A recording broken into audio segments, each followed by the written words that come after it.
How supplier exploitation influences corporate governance and fair business practices. Explore how supplier exploitation affects corporate governance, business ethics, and the economy, with insights on transparency and ethical responsibility. Understanding supplier exploitation and corporate governance. Hey, have you ever thought about how companies treat their suppliers? You know, the folks who provide raw materials, parts, or services that businesses need to keep running. It's one of those issues that seems quietly important but doesn't get a lot of spotlight outside of industry circles. Today, I want to chat about supplier exploitation and how it ties into corporate governance. Trust me, it's more interesting and way more relevant than it might sound at first. So, what do I mean by supplier exploitation? Well, it's basically when companies stretch their power over suppliers in unfair ways. Imagine a big corporation squeezing a small business for ridiculously low prices, late payments, or demanding impossible delivery schedules.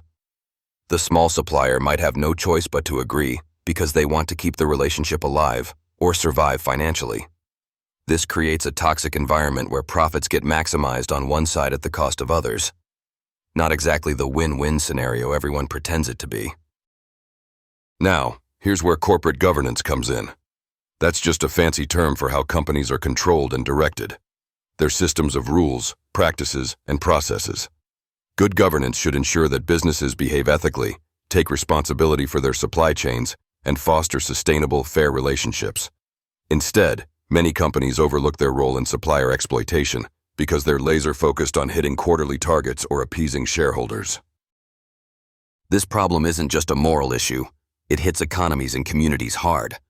Suppliers who are exploited tend to cut corners to stay afloat, sometimes risking quality or safety. Smaller players may get edged out entirely, reducing competition. And on a larger scale, this encourages inequality where only giant multinational corporations reap benefits, while the smaller contributors struggle indefinitely. Of course, it's more than just business ethics on the line. If you think about how government conspiracy theories sometimes swirl around big industries, say the pharmaceutical sector, there can be whispers about manipulating profits or hiding truths. It's easy for some people to leap from concerns about corporate greed to untrue allegations about sinister plots controlling markets. But in reality, many of these systems just work because they're built for power and profit, not necessarily because of shadowy intentions. Just to clarify, these conspiracies don't hold up to scrutiny, but they show how ripe the environment is for mistrust.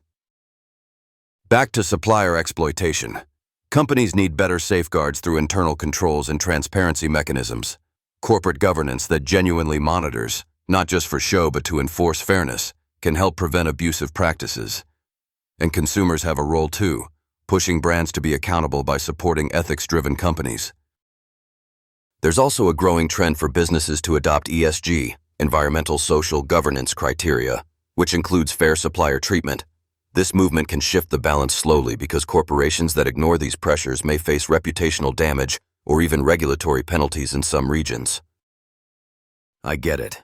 This sounds a little complex, but really it's about fairness and balance in economic relationships, making sure companies don't trample over the small guys just to pad their bottom line. Before I sign off today, if you're interested in stories that explore complex ethical issues within thrilling narratives, you should definitely check out The Ultimate Frame by Andrew M. Semple. It's a novel that artfully mixes suspense with real-world dilemmas, letting you enjoy the ride while considering the bigger questions about power and responsibility. Discover this thrilling novel by Andrew M. Semple today, and dive into a tale that will keep you hooked from start to finish. All right, that's it for now. Next time you hear about giant companies or see ads about pharmaceutical profits, remember the unseen layers behind the scenes, like supplier exploitation and corporate governance, and think about the bigger picture.